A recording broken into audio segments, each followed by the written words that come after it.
I've been making a series of 6-inch tiles, 5 sets of 4, and I thought I'd just share with you how I've been cutting them so that hopefully they stay flat. Mostly they have stayed flat, and people have often asked me how I make tiles stay flat. So I'm going to use a 6-inch tile cutter, and lump of clay here I've kneaded well so it's nice and even in its state, and I'm going to push it out to start with. Just flatten it out a bit on this cloth. The cloth will stop it sticking to the table. I've got a pair of sticks here of the same thickness and a good rolling pin, and I'm going to roll the clay from the centre outwards in an even way. If I rolled it all in one direction, the clay will get a stretch in it and then it won't shrink evenly. So I'm going to just roll it from the centre.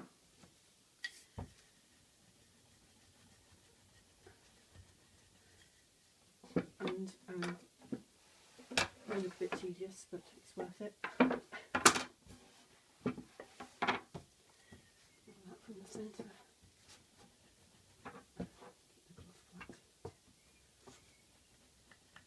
It is easier to push the rolling pin away from you, but you can pull it towards you as well.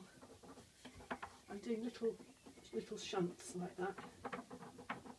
That seems to work well. I'll just carry on with that. So I've got that rolled out now. I'll just double check it's completely flat. It's a bit more than I need. That doesn't matter. Get the tile cutter. And push that down into the clay. Move this out of the way. And then I'm going to cut away the extra.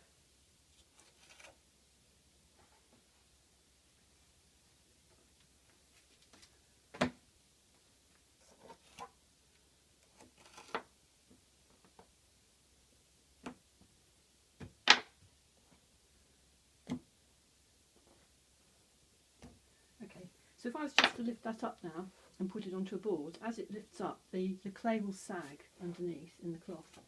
And clay has a kind of memory about how it's handled. So I want to keep it absolutely flat so that it will stay flat later when it's firing.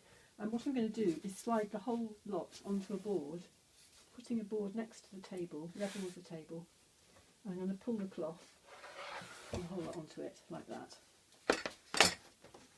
And then I'm going to turn the board sideways on, take away the board, take away the cloth, and the clay is still absolutely flat in the tile cutter. I'm just smoothing away the scrap clay around the edge there, just to neaten it. And then I've got another board, which is a good thick board, which will stay flat when the tile's on it. I'll put that vertically like that, and then lay it down like that. So the clay in the tile cutter didn't get any chance to bend or distort. And then press down the plunger on the tile cutter and make sure all the corners are free before you lift it up. Now that should stay flat. That's going to go into a cool place now and sit, and then later on when it's burned a little bit I shall put plastic over it so that it dries very, very slowly and I can do some slip work on it.